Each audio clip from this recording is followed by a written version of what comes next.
Assalamualaikum warahmatullahi wabarakatuh. Waalaikumsalam warahmatullahi wabarakatuh. Sudah selesai semua ya tadi apa itu penyusunan instrumen ya. Ada kesulitan nggak dalam menyusun pertanyaan atau pernyataan dari kuesioner yang kalian buat? Semuanya bentuk kuesioner ya. Ada yang bentuk tes nggak? Nah itu nanti sebetulnya alat ukur itu atau instrumen itu kalau yang diukur itu berupa kemampuan, kompetensi, kecerdasan, itu harusnya pakai tes. Tes itu cirinya dengan ciri yang membedakan antara tes dengan kuesioner kan itu jawaban dari tes itu pasti yang satu benar, yang lain salah.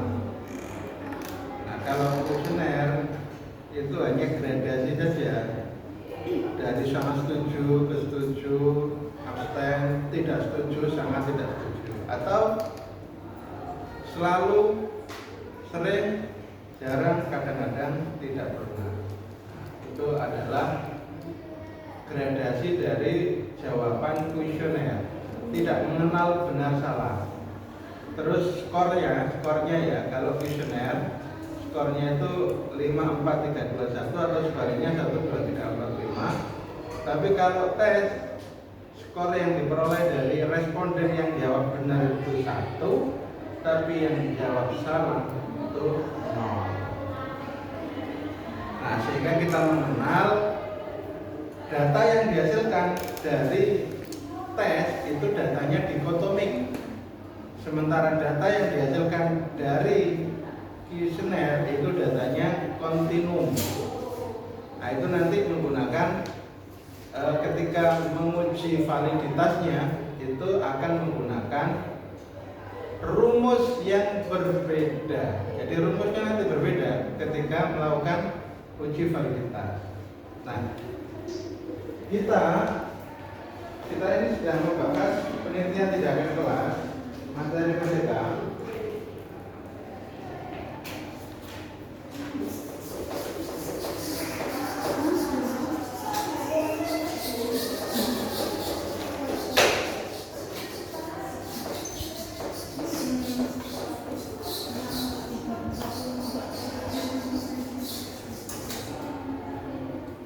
Tetapi membahas PTK itu kita sedang membahas pada siklus yang pertama tahap 1 ya, tahap 1-nya. Jadi kita mengenal PTK, langkah-langkah PTK itu yang pertama adalah perencanaan, pelaksanaan, Observasi. terus yang ketiga adalah observasi, terus yang keempat adalah refleksi.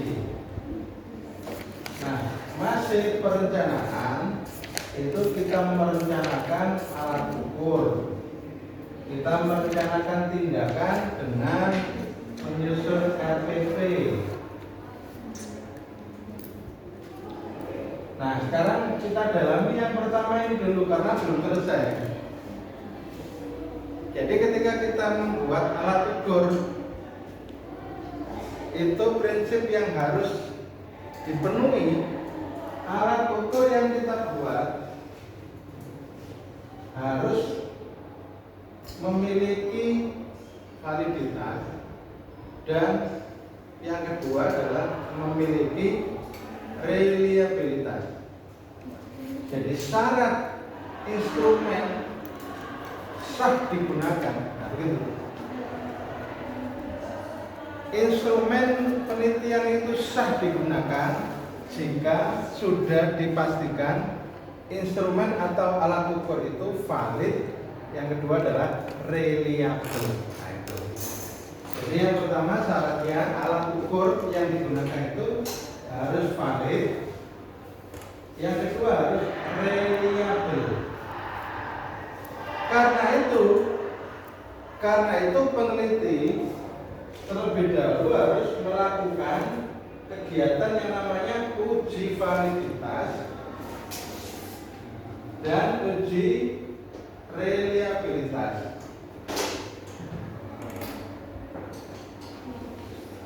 Uji validitas, terus yang kedua uji reliabilitas. Reliabilitas. Logikanya seperti apa sih? Pan, Revan? Logikanya seperti apa sih? Kita kok kemudian perlu memiliki instrumen yang valid dan instrumen yang reliable. Isti gimana? Apa yang mendasari? Apa landasan berpikir yang mengharuskan kita melakukan uji validitas dan uji reliabilitas? Gimana?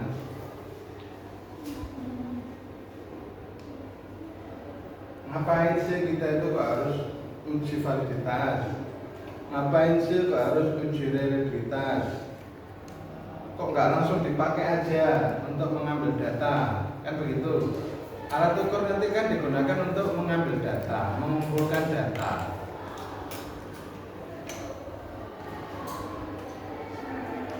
Gimana? Sesuai dengan data yang dikumpulkan itu biar sesuai. Kalau nggak valid dan nggak tepat sasaran kan bisa berbeda-beda informasinya, jadi nggak fokus. Oke, mendekati jawabannya. Jadi mengapa harus valid? Alat ukur itu harus valid. Bahasa lainnya itu presisi. Artinya data yang dihasilkan itu sesuai fakta. Nah begitu. Sehingga datanya dianggap benar, datanya dianggap sahih. Karena data ini diperoleh dari instrumen yang valid. Uji dulu instrumen kamu. Sudah valid belum? Coba gimana cara menguji cobanya? Bagaimana cara menguji validitasnya? Nah, nanti kita akan pelajari. Terus apa landasan berpikir yang mengharuskan kita harus melakukan uji reliabilitas? Ayo, ada yang bisa jawab? Kenapa instrumen itu harus diuji reliabilitas? Kalau tadi kan diuji validitas, karena kita ingin mendapatkan data yang sahih, data yang sesuai dengan fakta, minimal mendekati fakta, walaupun tidak persis begitu. Tapi idealnya ya kita bisa mengambil data itu persis dengan fakta. Kalau berat badannya 80, ya data yang dihasilkan dari alat ukur itu 80. Faktanya 60, loh kok datanya diperoleh 80? Angka yang ada di timbangan kok 80, sementara faktanya itu sebetulnya anak ini kurus, anak ini langsing, loh kok 80 mestinya 60. Nah itu berarti data yang ditampilkan alat ukur itu tidak sesuai dengan fakta. Kemarin sudah saya jelaskan ya, bahwasanya kita itu sangat butuh dengan alat ukur yang valid. Alat ukur yang valid itu ya tentu akan menerangkan semua pihak.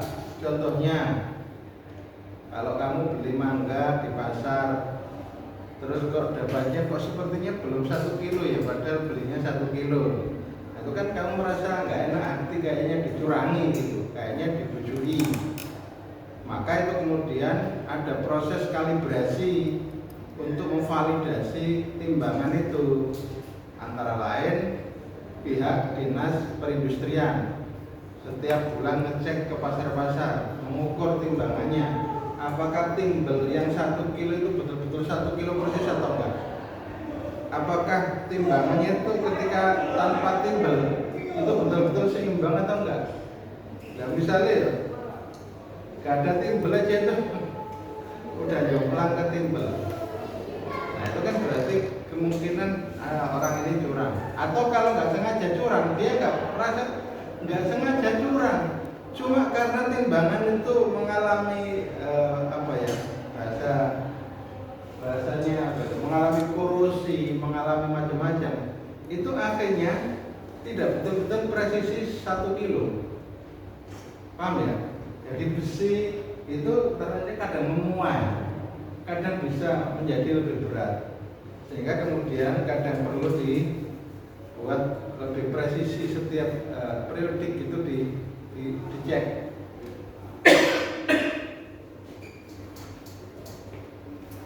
Nah, begitupun alat ukur kamu yang berupa pertanyaan-pertanyaan atau pernyataan dalam kuesioner itu sudah menanyakan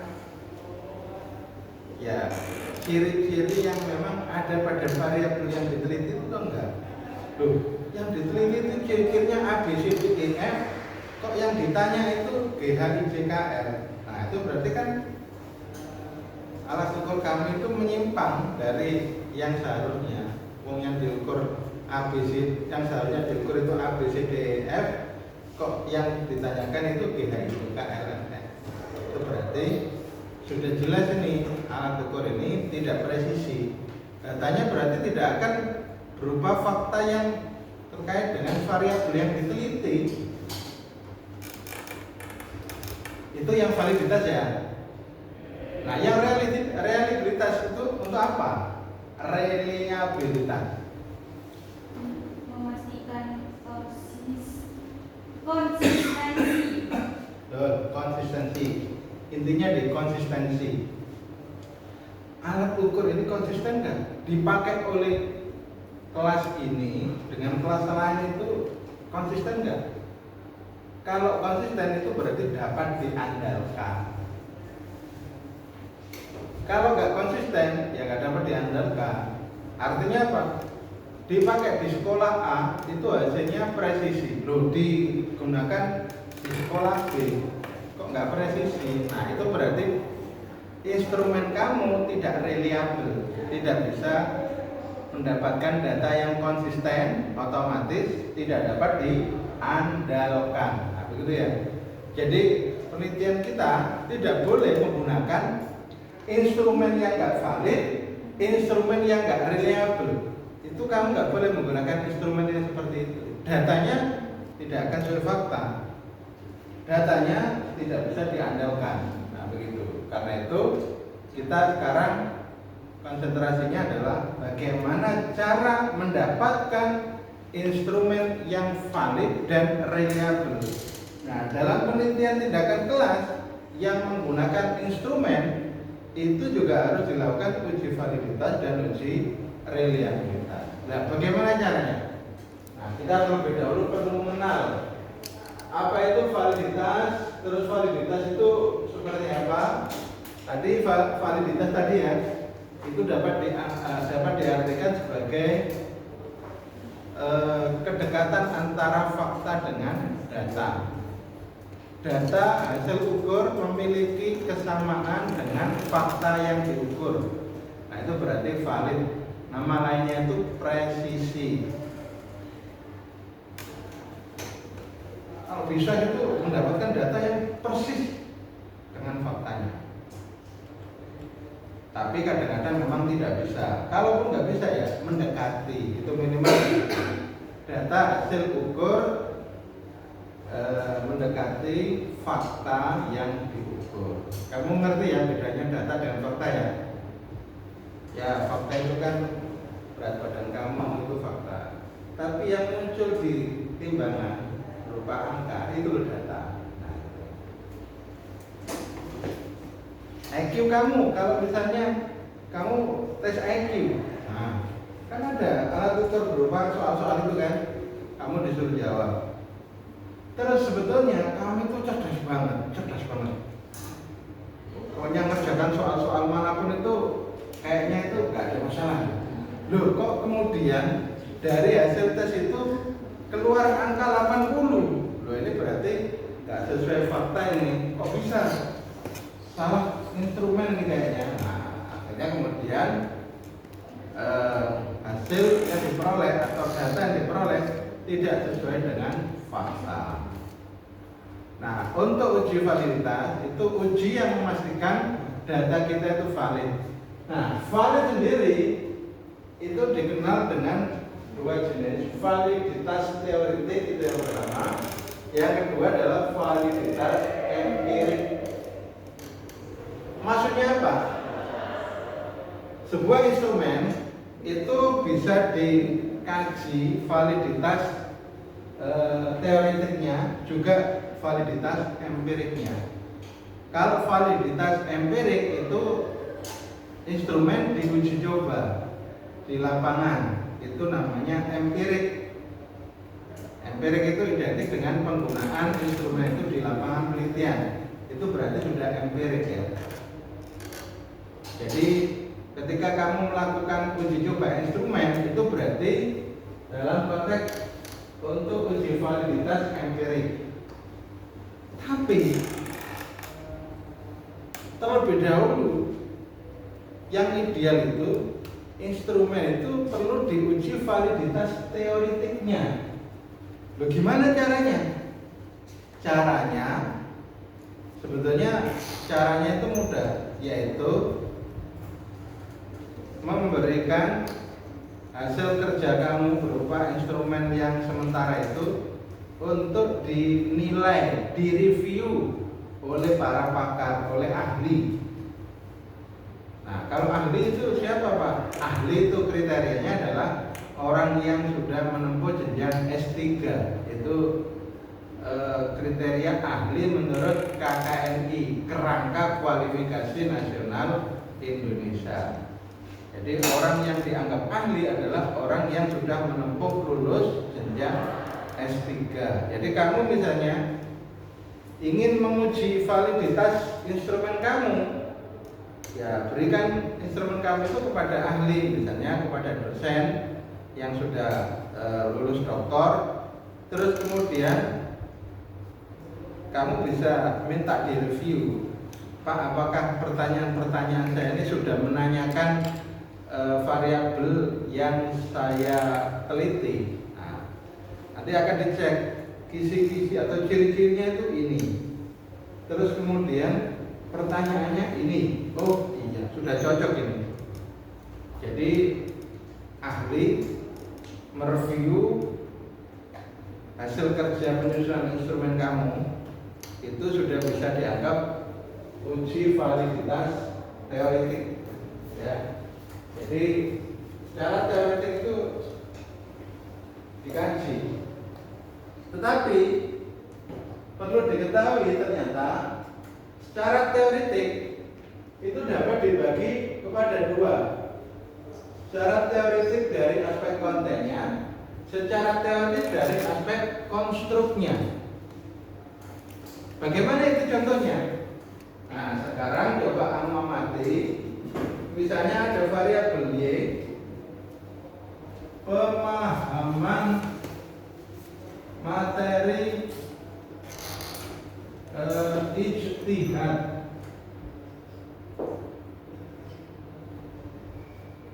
Terus ini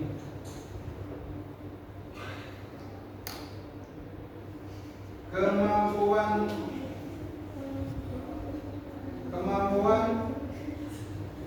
logika sebagai variabel Y. Nah, perhatikan untuk membuat instrumen kemampuan logika itu mungkin hanya butuh ciri-ciri dari kemampuan logika itu apa saja. 1, 2, 3, 4, 5, 6, 7, 8. Tapi ingat, ketika menyusun instrumen variabel Y yang seperti ini, itu sebetulnya memadukan dua konsep. Konsep yang pertama adalah pemahaman, yang kedua adalah materi ijtihad. Ciri-ciri orang paham itu apa saja? 1, 2, 3, 4, 5. Ini misalnya hasil konstruksi kamu ya, ciri-ciri orang yang paham. Nah, materi ijtihad itu meliputi apa saja? Ternyata materi ijtihad itu meliputi satu, sumber hukum. Terus misalnya ada ijma, ada qiyas, ada satu darawih, ada satu manqoblana, ada istiqsam, ada istishab. Ini kan materinya, ruang lingkupnya itu kan meliputi ini. Andai kan pemahaman itu cirinya mampu menjelaskan, maka mestinya ini bisa untuk ke sini, ke sini, ke sini, ke sini, ke sini. Terus ini juga begitu, ke sini, ke sini, sini. Nah, ini berarti sudah ada konstruk dari dua konsep. Konstruk dari pemahaman dan materi ijtihad. Kalau kemudian hasil kerja kamu memadukan dua unsur ini, antara konsep penalaran dengan konsep materi ijtihad, kok kemudian sudah kamu padukan secara tepat, maka secara teoretik konstruk itu mungkin sudah dianggap valid. Siapa yang menganggap valid? Ya ahli. Nah, itu berarti kamu mestinya hasil kerja kamu itu direviewkan kepada ahli untuk diteliti apakah instrumen kamu itu sudah valid secara teoretik atau belum, baik dari sisi kontennya atau konstruknya gitu. Baik dari sisi konten maupun dari konstruknya itu sudah valid secara teoretik. Kayaknya nggak paham ini. Nggak paham ya? Ya wes, nggak paham nggak apa-apa. Diulangi kelima masuk nggak paham. Tapi dari judul yang diajukan dari kita satu kelas ini ada yang ciri-cirinya betul. Kayaknya ada pemahaman agama Islam. Andai kan kok membuat soal sendiri, tes sendiri, harus seperti ini. Pemahamannya itu meliputi kegiatan apa saja, paham? Terus materinya agama Islam itu meliputi apa saja? Materi keimanan, materi ibadah, materi munakafah, materi apapun itu harus dikonstruk sedemikian rupa. Dan kamu nanti penelitiannya boleh jadi suatu saat itu menggunakan variabel yang memiliki dua konsep atau lebih sehingga membutuhkan konstruk. Jadi kemudian akan diketahui instrumen kamu itu secara teoretik konstruk itu sudah valid atau belum. Tapi kalau penelitian kamu itu variabelnya itu tunggal, itu nggak ada dua konsep itu, ya hanya kontennya saja.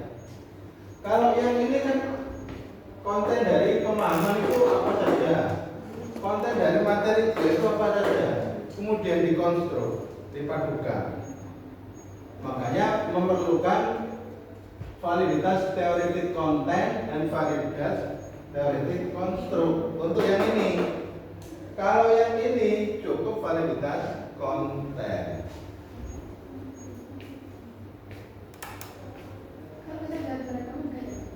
Kecerdasan, kesadaran beragama. Karena itu sudah ada definisi dan ciri-ciri tersendiri, nggak perlu dikonstruk ulang ya. Cukup dengan ciri-ciri yang sudah ada itu. Tetapi ciri-ciri dari A dan B dan C dikonstruk menjadi ciri-ciri baru. Ya, hanya itu aja yang dibutuhkan. Tidak konstruknya dari sisi validitas.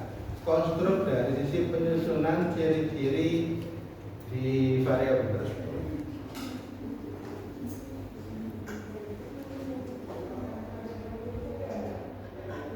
Boleh bertanya biar kamu semakin bisa memahami apa yang kita bahas hari ini.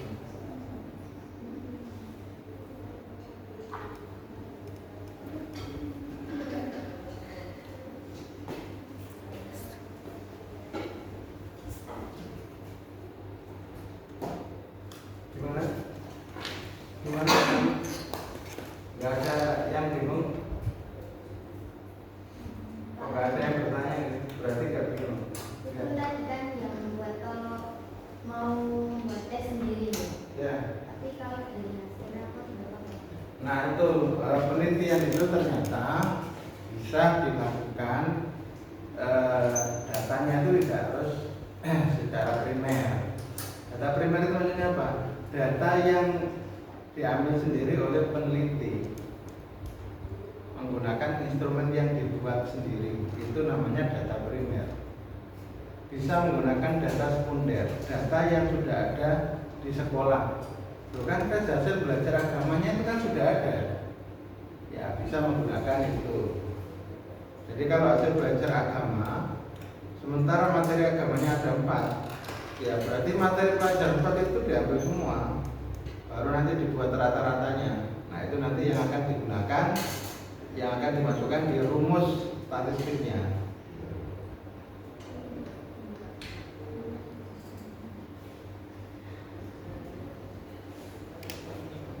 Validitas teoretik sudah, validitas empirik tadi sudah saya jelaskan.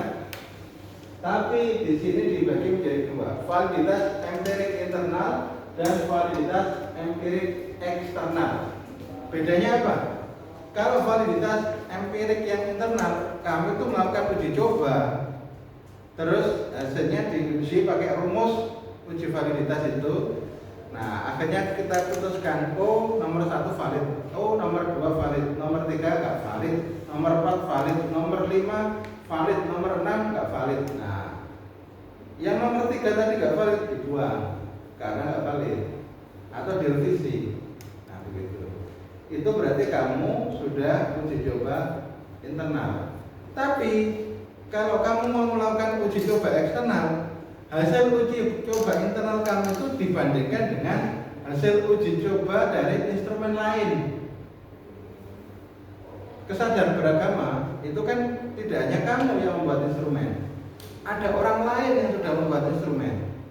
Terus dia sudah melakukan uji validitas. Nah, kamu juga sudah melakukan uji validitas. Data uji validitas dari instrumen kamu dengan data uji validitas dari instrumen miliknya orang lain, itu diuji validitasnya lagi. Itu kira-kira data kamu itu valid atau enggak?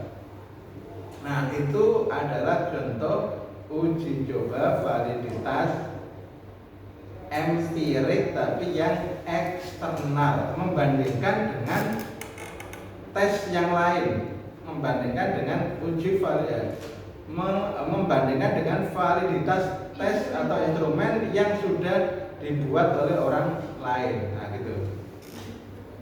Kalau yang validitas empirik yang internal, ya nggak perlu dibandingkan, ya hanya kamu mengolah data dari hasil uji coba yang dilakukan, dan itu data hanya dari instrumen kamu sendiri. Itu namanya uji coba validitas empirik yang internal. Kok kayaknya membingungkan, Pak? Membingungkan itu karena kamu belum mempraktekkan. Nah, sekarang yang penting adalah kamu praktek. Cara prakteknya gimana? Cara prakteknya adalah instrumen kamu digunakan secara empirik. Kamu kalau misalnya sasarannya siswa, terus kebetulan di satu sekolah itu ada 5 kelas paralel. 5 kelas paralel ya. Misalnya kelas 10, 5 kelas. Terus kemudian 11, 5 kelas. 12, 5 kelas. Kamu coba acak di antara kelas-kelas itu. Oh, terpilih kelas 11B. Nah, kamu terus datang ke kelas 11B, sebar kuesioner. Nah, nanti datanya ditabulasi. Terus setelah itu saya ajari cara uji validitas dan uji reliabilitas menggunakan rumus korelasi produk momen dan menggunakan rumus alpha Kron. Rumusnya seperti apa? Minggu depan kita pelajari ya. Tapi lebih baik kalau data sudah ada, kamu sudah melakukan tabulasi. Cara tabulasi kan mudah. Bisa nggak tabulasi data? Membuat tabel. Nah, tabulasi itu berarti membuat tabel. Tabelnya kayak apa? Tabelnya Misalnya ini mengukur variabel X ya. N itu apa? Responden. Kalau misalnya respondennya kamu sebutin nama juga boleh. Ahmad, Robi. Tapi kalau sudah ada daftarnya terus dikasih nomor saja boleh. Terus ini ada berapa pertanyaan? Misalnya ada 10. Pertanyaan nomor 1, 2, 3, 4, 5, 6, 7, 8, 9, 10. Nanti dikasih jumlah. Nah, nanti ketika kuesioner itu sudah kamu sebarkan, satu orang itu kan untuk variabel X itu kan mengisi 10 pertanyaan itu, menjawab 10 pertanyaan. Jawaban pertama dia, oh ternyata jawab B itu skornya 4. Nomor 2 kok menjawab B lagi, skornya 4. Loh, nomor 3 menjawab B lagi tapi negatif, skornya 2. Masih ingat itu? Masih. Terus nomor 4 menjawab C, abstain. Oh nilainya 3 dan seterusnya. Nah, ini nanti nggak perlu jumlah tapi nggak apa-apa kamu jumlahkan. Ini namanya tabulasi. Jadi untuk memastikan sebetulnya nanti itu gini loh. Tujuannya itu nanti memastikan pertanyaan nomor 1 ini valid atau tidak. Pertanyaan nomor 2 ini valid atau tidak. Pertanyaan nomor 3 ini valid atau enggak. Itu nanti digunakan memastikan seperti itu. Uji validitas itu. Nah, tapi untuk angka-angka di sini, angka-angka di sini nanti dimasukkan di rumus. Rumus itu nanti akan menunjukkan skor ini lebih besar dari patokannya ini. Jadi nanti itu ada ketentuan begini. Saya tunjukkan aja ya. Iya. Oke, saya tunjukkan aja biar kamu nggak terlalu apa.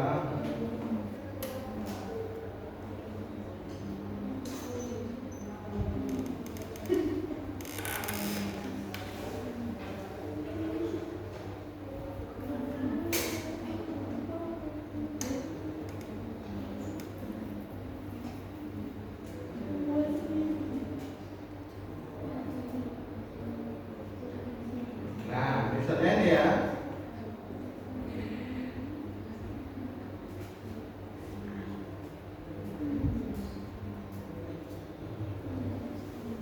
Sorry, ini bukan hasilnya ini.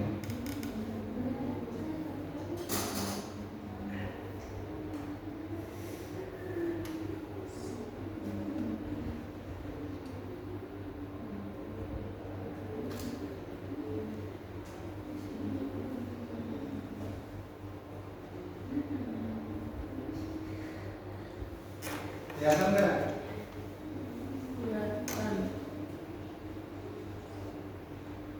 Nanti itu dari rumus yang ada itu datanya kan misalnya seperti ini ya. Data seperti ini itu nanti berdasarkan rumus itu menghasilkan skor sekian ini.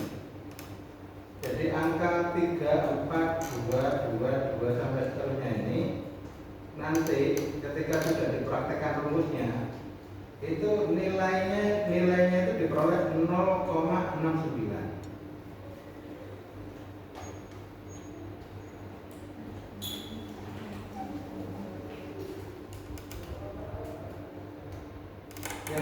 Yang saya sampaikan ini kamu pahami? Ketika dimasukkan rumus, oh hasilnya itu 0,69. Ini juga dimasukkan rumus, hasilnya 0,60. Ini dimasukkan rumus, skornya yang diperoleh 0,55. Terus pertanyaan nomor 1 ini valid enggak? Pertanyaan nomor 2 ini valid enggak? Nomor 3 valid enggak? Kriterianya itu begini. Jika nilai yang diperoleh itu lebih besar daripada nilai tabel, nah ini diperoleh dari tabel, maka dinyatakan valid, ditandai dengan V ini valid. Pertanyaan nomor 1 berarti valid. Kenapa? Karena skor yang diperoleh dari rumus lebih besar daripada skor dari tabel. Skor yang diperoleh dari rumus itu kok ternyata lebih besar daripada tabel, maka dinyatakan valid. Sebaliknya, jika skor yang diperoleh dari rumus itu lebih rendah daripada tabel, maka dinyatakan tidak valid. Jadi ukuran valid tidaknya itu adalah berdasarkan kriteria yang sudah ditetapkan oleh para ahli statistik. Kriterianya itu tadi, nilai hitung, nilai yang diperoleh dari rumus itu harus lebih besar daripada nilai yang digunakan untuk ukuran yang sudah ada di tabel.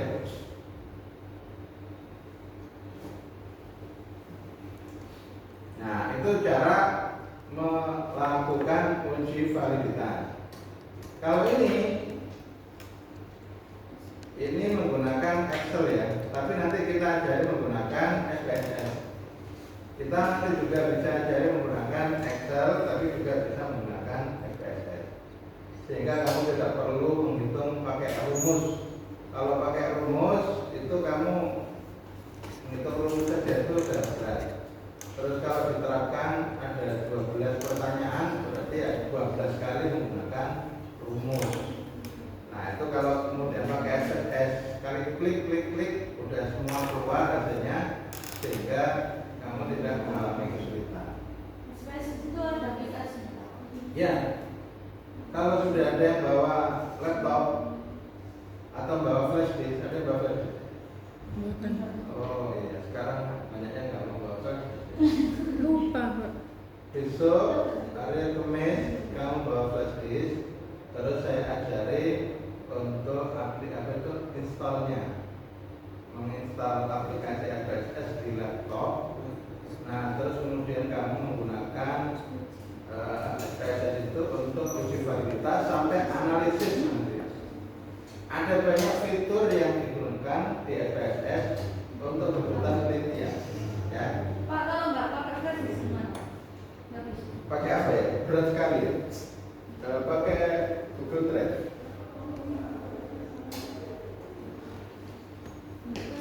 Ada yang bawa satu aja nggak apa-apa. Bawa satu flash disk, nanti satu itu yang dipakai untuk install ke semua laptop yang ada. Itu ya, hari Kamis ya. Oke. Oke. Cukup